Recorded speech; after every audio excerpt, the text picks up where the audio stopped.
The greenhouse gas impacts of transportation fuels. Current market fuel usage. In the United States, transportation fuels account for approximately 26% of the greenhouse gas emissions inventory.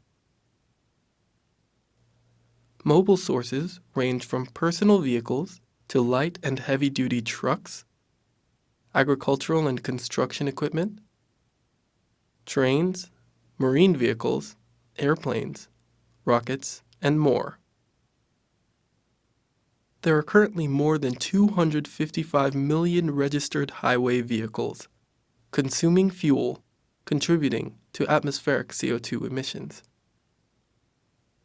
The result is more than 1.79 billion metric tons of CO2, or more than 6 tons each year for every individual in the United States. And that's just from transportation. Fuel types. Several transportation options exist with different applications and performance requirements. The two major fuels used in ground transportation are gasoline and diesel.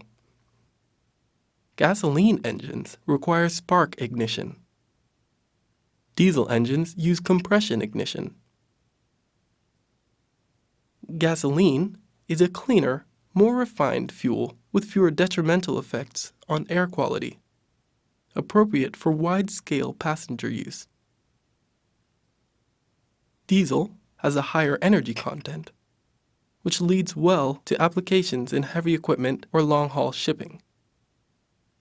However, the increased energy content results from more carbon bonds being broken and reformed, which in turn means an increased amount of CO2 is emitted.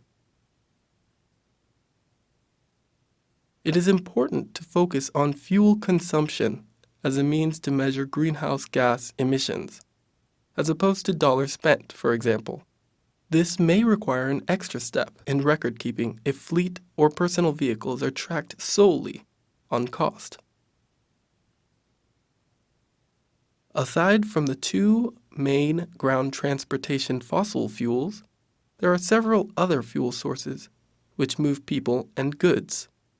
Large-scale maritime transport relies on heavy oils or bunker fuel. Aviation uses kerosene-based Jet A or A1 commercially, and Avgas for piston engines.